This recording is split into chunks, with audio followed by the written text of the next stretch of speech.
അധിക തീരുവ റദ്ദാക്കിയ കോടതി വിധിയെ വെല്ലുവിളിച്ച അമേരിക്കൻ പ്രസിഡന്റ് ഡൊണാൾഡ് ട്രംപ് ആഗോളതലത്തിൽ വീണ്ടും 10% അധിക തീരുവ പ്രഖ്യാപിച്ചു. 150 ദിവസത്തേക്കാണ് പുതിയ തീരുവ. ഇന്ത്യ അടക്കമുള്ള ലോകരാജ്യങ്ങൾക്ക് ഏർപ്പെടുത്തിയ പകര ചുങ്കത്തിനെതിരായ സുപ്രീം കോടതി വിധിക്ക് പിന്നാലെയാണ് ട്രംപിന്റെ പ്രഖ്യാപനം.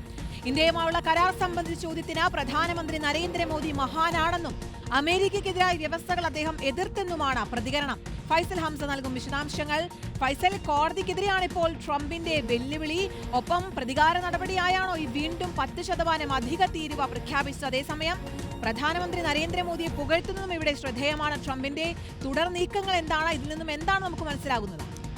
ആര്യ, കീർത്തന, കഴിഞ്ഞ ദിവസം സുപ്രീം കോടതിയിൽ വലിയ തിരിച്ചടിയാണ് ട്രംപിന് പകരച്ചുങ്കത്തിന്റെ കാര്യത്തിലുണ്ടായത്. ട്രംപ് തന്റെ അധികാര പരിധി ലംഘിച്ചു എന്നുള്ളതായിരുന്നു സുപ്രീം കോടതിയുടെ പ്രധാന വിമർശനം. അതിന് പിന്നാലെ മണിക്കൂറുകൾക്കുള്ളിലാണ് ട്രംപ് വീണ്ടും കോടതിയുടെ ഉത്തരവ് മറികടന്നുകൊണ്ട് അതിനെ ധിക്കരിച്ചുകൊണ്ട് വീണ്ടും പകരച്ചുങ്കം ഏർപ്പെടുത്തിയിരിക്കുന്നത്. 10% ചുങ്കം ഏർപ്പെടുത്താനാണ്. അതിൽ ഉടൻ ഒപ്പുവെക്കുമെന്നും ട്രംപ് അറിയിച്ചിരിക്കുന്നു. International Emergency Economic Powers Act എന്ന് ഉപയോഗിച്ചായിരുന്നു ആദ്യഘട്ടത്തിൽ ട്രംപ് ലോകരാജ്യങ്ങൾക്കെല്ലാം 60 രാജ്യങ്ങൾക്ക് ഈ പകരച്ചുങ്കം ഏർപ്പെടുത്തിയിരുന്നത്. അതിനെതിരെയാണ് കോടതിയെ സമീപിക്കുന്നതും കോടതി ട്രംപിനെതിരായ നിലപാട് സ്വീകരിക്കുന്നതും.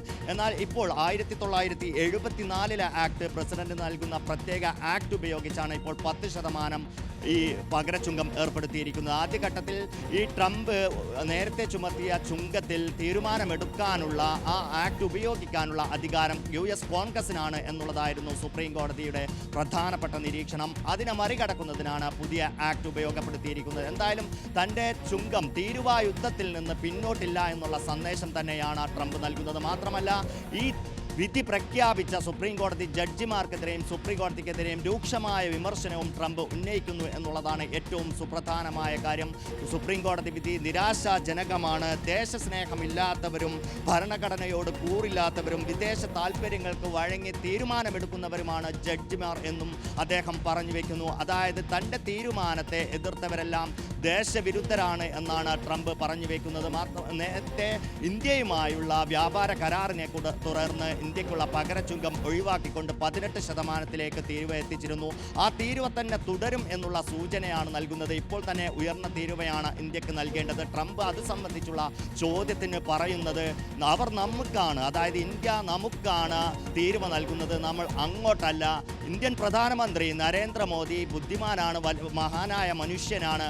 അമേരിക്കയ്ക്ക് എതിരായ കാര്യങ്ങൾ, ഇന്ത്യ അമേരിക്ക കരാറിലെ അമേരിക്കക്കെതിരായ കാര്യങ്ങൾ അദ്ദേഹം നീക്കം ചെയ്തു. അത് ഒഴിവാക്കുന്നതിന് അദ്ദേഹം ഇടപെട്ടു എന്നുമാണ് ട്രംപ് പറഞ്ഞു വെക്കുന്നത് എന്നുള്ളതാണ്. എന്തായാലും തൻ്റെ തീരുവായുദ്ധം തുടരും. അത് സുപ്രീം കോടതി നിയമമുണ്ടെങ്കിൽ പോലും, സുപ്രീം കോടതി വിധിയുണ്ടെങ്കിൽ പോലും അതിനെ വകവെക്കാൻ തയ്യാറല്ല. ഭരണഘടനയിലെ മറ്റു ആക്ടുകൾ ഉപയോഗിച്ച് അത് തുടരുമെന്നുള്ള സൂചന തന്നെയാണ് ട്രംപ് നൽകുന്നതും. ഏറ്റവും സുപ്രധാനമായ കാര്യം, ഈ 150 ദിവസത്തേക്ക് പ്രഖ്യാപിച്ച 10% തീരുവ 3 ദിവസത്തിനകം പ്രാബല്യത്തിൽ വരാൻ പോവുകയാണ്. അതോടൊപ്പം തന്നെ കഴിഞ്ഞ ദിവസം US സുപ്രീം കോടതിയുടെ വിധി പ്രകാരം നേരത്തെ ഏതാണ്ട് $150 ബില്യൺ വിവിധ കമ്പനികളിൽ നിന്ന് ഇറക്കുമതി ചുങ്കമായി ഈ പകര ചുങ്കമായി അമേരിക്ക സ്വരൂപിച്ചിട്ടുള്ളത്. ഈ തുക തിരിച്ചു നൽകുന്നതിനെ കുറിച്ച് കീഴ്ക്കോടതിയിൽ തീരുമാനമെടുക്കണമെന്ന് സുപ്രീം കോടതി പറഞ്ഞ ഒരു പ്രത്യേക സാഹചര്യം കൂടിയുണ്ട്. അതുകൊണ്ട് തന്നെ ഇത് എന്തായാലും ട്രംപിന്റെ തീരുവ യുദ്ധം തുടരുകയാണ്. ഇക്കുറി സുപ്രീം കോടതിയും ട്രംപും നേർക്കുനേരെന്ന് പറയേണ്ടി വരും. 10% അധിക തീരുവയാണ് പ്രഖ്യാപിച്ചത്. പക്ഷേ ഇന്ത്യക്ക് ബാധകമല്ല. പ്രധാനമന്ത്രിയെ പുകഴ്ത്തുകയാണ് ട്രംപ്.